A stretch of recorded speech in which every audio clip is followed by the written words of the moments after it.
Imagine waking up one morning and realizing that everything you've ever pursued, success, love, security, even happiness, was nothing more than a fleeting dream. The joys you cherish, the fears that haunt you, the endless cycle of pleasure and pain, all of it just passing illusions. What if suffering wasn't an unavoidable part of life? What if the highs and lows we constantly chase could end, not by escaping reality, but by finally understanding it? This is where Nirvana comes in. A word that has been surrounded by myths, misinterpretations, and even fear. Some believe it means total annihilation, a kind of nothingness. Others imagine it as a divine paradise, an eternal escape from suffering. But both ideas miss the truth. Nirvana is neither a mystical fantasy nor an abstract concept reserved for saints and monks. It is a profound reality that exists beyond the limitations of our conditioned minds. And it is something that any human being, yes, even you, can experience in this very lifetime. But before we can understand Nirvana, we must first ask, why do we suffer? Buddha taught that suffering is not random, nor is it a punishment from some higher power. It arises from a fundamental misunderstanding of life itself. We cling to things that are impermanent, mistaking them for sources of lasting happiness. We grasp at pleasure, avoid pain, and live in fear of loss, only to find ourselves caught in a cycle of endless craving and dissatisfaction. Think about it. Everything you hold dear, your relationships, your achievements, even your very identity, will eventually change or disappear.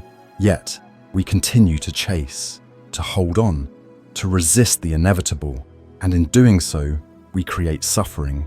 But there is a way out. Buddha discovered that true freedom does not come from controlling life, but from seeing it clearly. Nirvana is not a place, nor a reward. It is the cessation of suffering, the moment when the mind stops grasping at illusions and finally rests in reality as it is. Imagine living without fear, without anxiety, without the endless hunger for something more. Imagine a peace so deep that nothing in this world can shake it. That is Nirvana. But here's the secret. You don't have to wait until death to experience it. You don't have to be a monk or meditate for decades in a remote cave.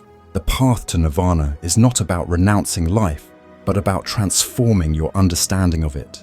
By practicing mindfulness, wisdom, and letting go of attachment, you can begin to taste the freedom that Buddha spoke of. It is not far away.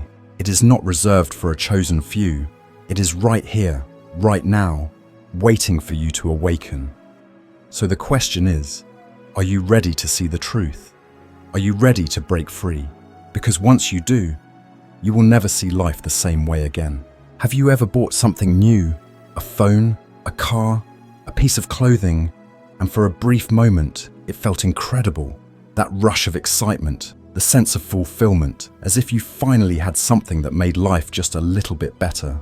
But then, days pass, weeks, and slowly, that magic fades. What once brought you joy now feels ordinary, and soon you find yourself craving something else, believing that the next thing, the next purchase, the next achievement, the next relationship will finally bring lasting happiness.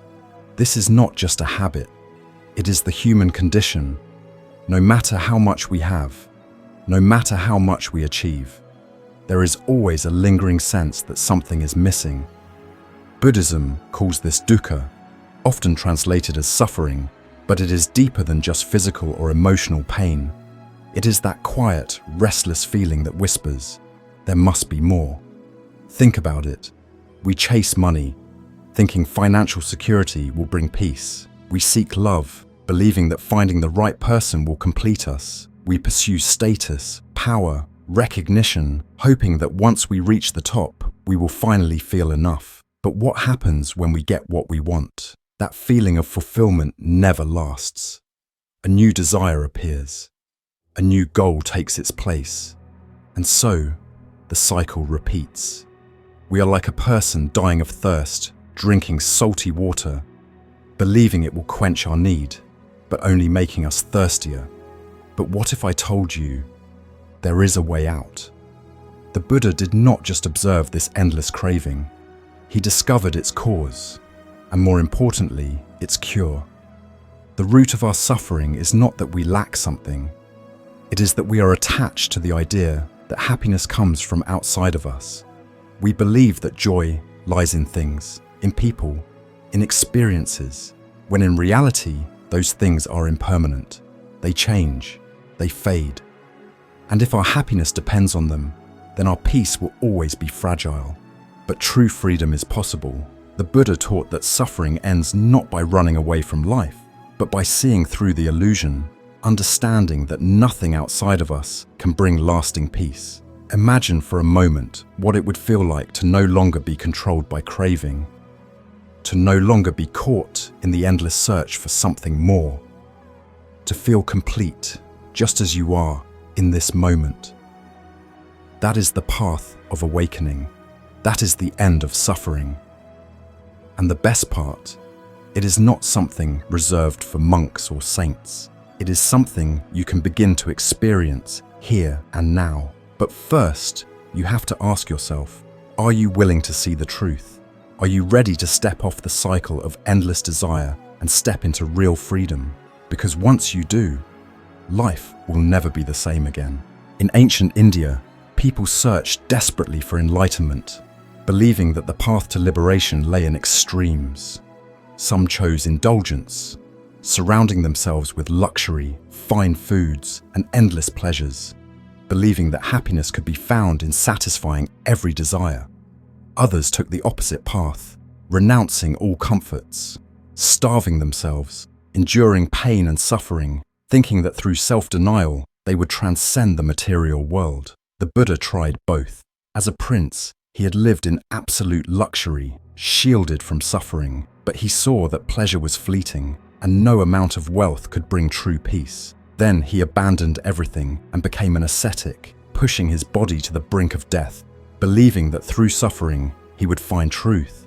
But in his weakest moment, he realized that self-torture only created more suffering. It was just another form of attachment, another illusion.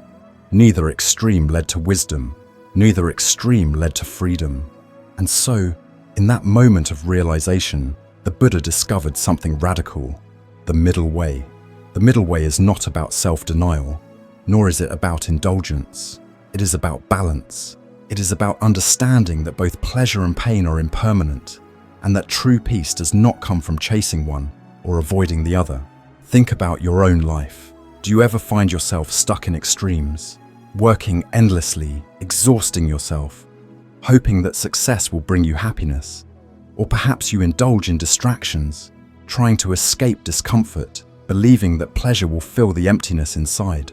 Or maybe you overthink, constantly analyzing, planning and worrying, trapped in your own mind, seeking certainty in an uncertain world. But what if peace isn't found in chasing or escaping? What if it's found in being fully present, right here, right now? This is the heart of the middle way. It is not about abandoning life, nor is it about clinging to it. It is about moving through the world with wisdom and awareness, free from attachment, free from resistance. Imagine what it would feel like to let go of the constant struggle, to no longer be controlled by cravings or fears, to find peace, not in some distant future, but in this very moment. The Buddha walked this path and awakened, and so can you. The question is, are you ready to walk the middle way? How do you actually achieve nirvana? Is it something reserved for saints, monks, or those who renounce the world? Or is it something real, something that can be attained by ordinary people, people like you and me? The Buddha didn't leave this as a mystery. He didn't speak in riddles or hide the path away for only a select few. Instead, he gave a clear, step-by-step guide, one that anyone can follow. It is called the Eightfold Path. This is not just a set of beliefs. It is a way of training the mind, heart, and actions so that suffering dissolves and wisdom takes its place. It is a path that doesn't just promise freedom, it delivers it, if you are willing to walk it. Let's look at each step. 1. Right view. This is the foundation of everything. See life as it truly is, not through the illusion of craving and attachment. Understand that suffering comes from clinging to what is impermanent. When you see this clearly, your entire perspective changes. 2. Right intention. Your thoughts shape your reality.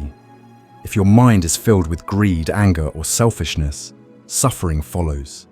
But when you cultivate thoughts of kindness, wisdom, and letting go, peace naturally arises. 3. Right speech. Words have power. Speak truthfully, but with compassion. Avoid lies, gossip, and words that cause harm. Every time you speak, ask yourself, does this bring understanding? Does this create peace? 4. Right action. Our actions create karma, shaping our future. Live in a way that causes no harm to yourself or others. Act with honesty, integrity, and kindness. Avoid actions rooted in greed or hatred, and you will find freedom in the way you live. 5. Right livelihood. The way you earn a living matters. Avoid professions that cause suffering or exploit others. Choose a path that brings goodness into the world, that aligns with your values, and that allows you to live with peace of mind. 6. Right effort. Your mind is like a garden. If you do nothing, weeds grow. Negativity, anger, ignorance. But if you nurture it with care, cultivating kindness, patience, and wisdom, it becomes a place of peace. Right effort is about choosing what you allow to grow in your mind. 7. Right mindfulness. Most of the time, we are lost in thoughts of the past or future. Regret, worry, distraction. These take us away from life itself. Right mindfulness is the practice of being fully present, fully awake to each moment, experiencing life as it is, without judgment. 8. Right concentration. The mind is restless, always jumping from one thought to another. Through meditation, we train the mind to be still, to focus deeply, to see beyond the surface. In that stillness, insight arises, and through insight, liberation becomes possible. This is not just a philosophy, it is a system that rewires your entire perception of life. The Eightfold Path is not something you believe in, it is something you practice. And when you do, suffering begins to fade, clarity replaces confusion, peace replaces restlessness, and one day, without even searching for it, Nirvana reveals itself. So the question is, are you ready to take the first step? Because the path is already here, waiting for you. Nirvana, a word that carries deep mystery and countless misconceptions. Many believe Nirvana is some distant paradise, a heavenly realm where one lives in eternal bliss. But that's not true. Others think Nirvana means disappearing into nothingness, ceasing to exist. That's also a misunderstanding. And then, there's the belief that Nirvana is only for monks, something reserved for those who leave behind the world, live in isolation, and dedicate their entire lives to meditation. But that, too, is a myth. So, what is Nirvana? Nirvana is liberation. It is freedom from suffering, from the endless cycle of craving, attachment, and dissatisfaction that traps us in pain. It is not a place you go. It is a state of being. A state where the mind no longer clings, no longer chases, no longer gets lost in illusions. Think of a candle. When the wind stops blowing, the flame burns steady. Our minds are the same. When we stop grasping, stop resisting, stop running after desires, we find stillness, we find peace. But here's the most profound truth. Nirvana is not something outside of you.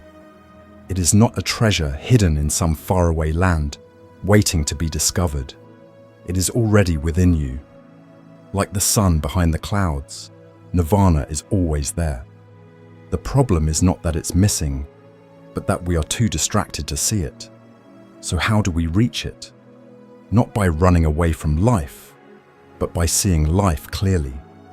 by observing our thoughts, understanding our desires, and letting go of the illusions that bind us. Nirvana is not a dream.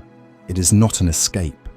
It is awakening to the truth that suffering only exists when we cling, and freedom begins when we let go. This path is open to everyone. Whether you are a monk or a parent, a student or a worker, Nirvana is not beyond your reach. It is not about changing who you are. It is about seeing who you have always been, beneath the layers of fear, attachment, and illusion. The question is not whether Nirvana exists. The question is, are you ready to see it? Because when you do, you will realize peace has been here all along. It has always been within you. Most people spend their lives chasing happiness, believing that it comes from getting what they want. A better job, a bigger house, more money, more recognition. But no matter how much we achieve, no matter how much we acquire, that happiness never seems to last. The moment we get what we desire, the mind quickly moves to the next thing. A new goal, a new craving, a new worry. And so we remain trapped, forever searching, forever unsatisfied. Nirvana teaches us something different. It shows us that true peace doesn't come from controlling life. It comes from letting go. Imagine this. Someone insults you. Their words are sharp, meant to hurt. Do you react with anger? Do you hold on to resentment, replaying their words in your mind? Or do you simply let it pass, knowing that their words do not define you? A passing cloud cannot change the sky. You lose your job. Fear takes hold. The mind panics, creating endless stories. What will happen next?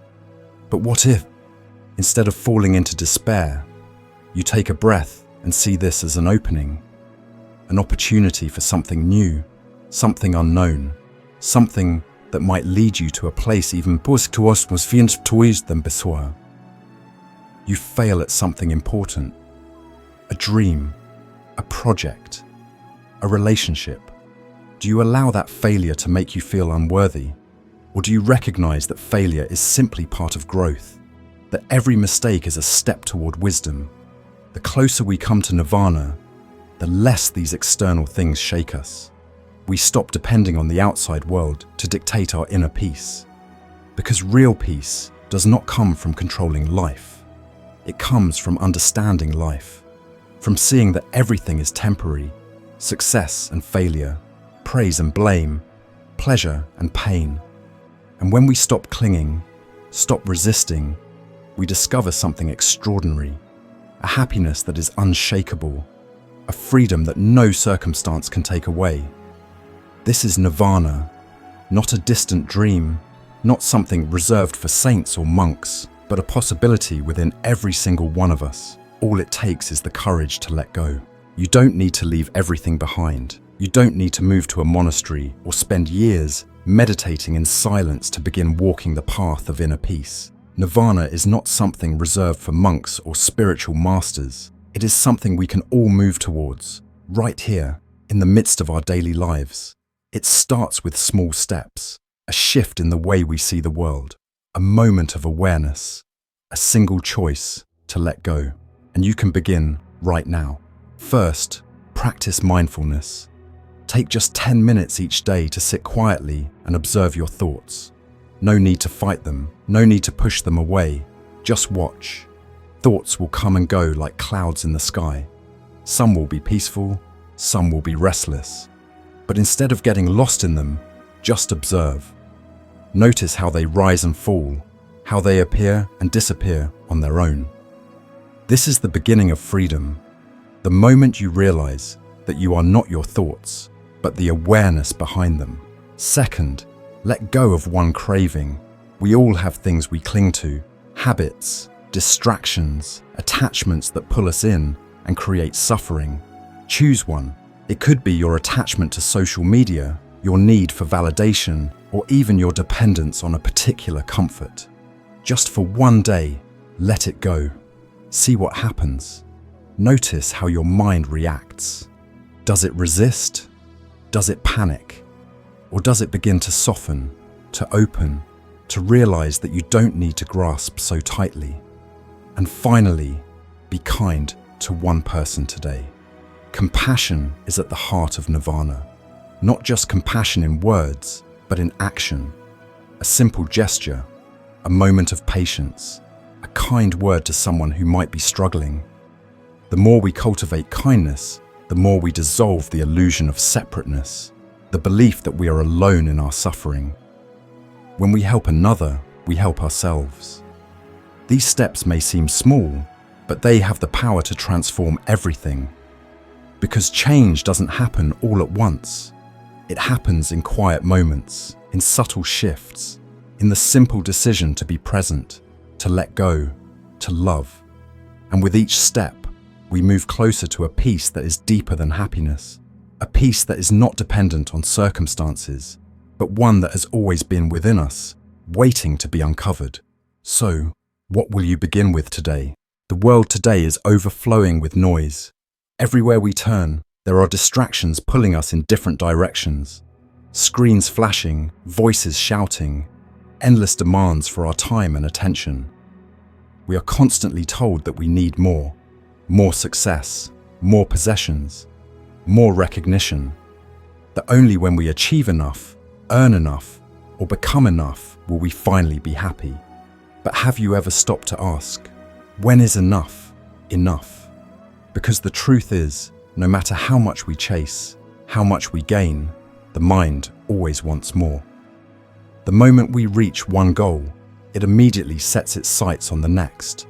Like a cup with a hole in the bottom, no matter how much we pour in, it never stays full. What if real happiness was not in getting more, but in letting go? The Buddha did not teach us to abandon life.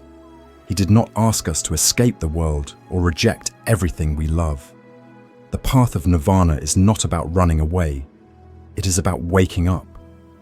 Waking up to the reality that our suffering does not come from the world. It comes from our attachment to it. It comes from the way we cling, the way we resist, the way we grasp for control over things that were never meant to be controlled.